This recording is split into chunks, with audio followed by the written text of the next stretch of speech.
Hello, welcome to Restored to Wholeness. This week we're taking a look at financial well-being. Our finances, it's one of those touchy subjects. It's one of those things that, the Bible might talk about it a lot, but in all honesty, the church, we kind of don't want to have that conversation. It's a private issue. How we make our money, how much money we make, what we do with it, those all tend to be things that we're not super open to sharing with people. And we kind of maybe sometimes look at somebody who announces too much about what they spend their money on or how much money they have. We look at that and kind of question what's going on with that. That's interesting. The way one of the things that Scripture talks about in Ecclesiastes 5, verse 10, the beginning of the verse, he who loves money will not be satisfied with money. Boy, that is the truth. See, one of the difficulties is, and one of the challenges to our financial well-being is our level of satisfaction. God blesses us with money. Money is not the concern. It's our approach to it. It's what we see in it. Deuteronomy 8, verse 18 points out, "For it is he who gives you power to get wealth."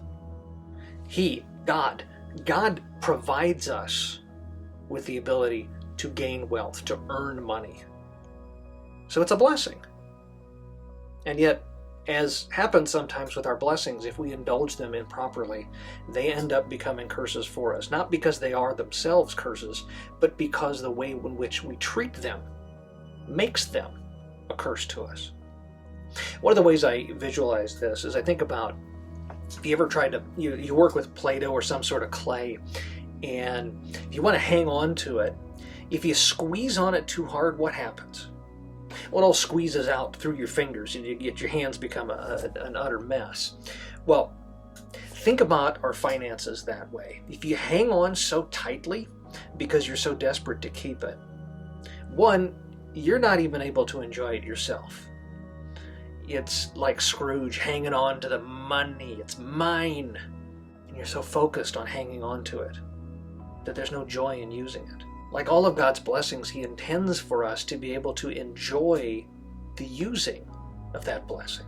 We can't then also share and bless others if we're hanging on so tightly and so miserly hanging on. Because the intent of God's blessings is that as we are blessed, we are able to bless. Something we've been talking about in the last couple of weeks. And you think of it as like water flowing into a container.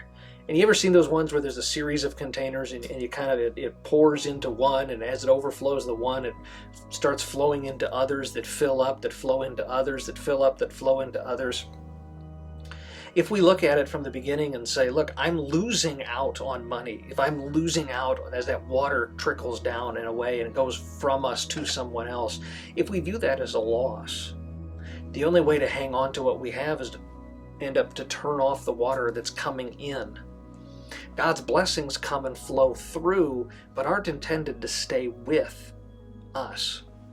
Instead, they're intended to come to us in order that we can use them to bless others. We bless people by participating in the economy. We bless people by being generous and purchasing gifts for them, blessing them with financial help when they need financial help, looking out for one another financially. When you don't hang on so tightly, you're able to enjoy what you have and what you can bless others with in that process. Have a blessed week. I'll see you next week.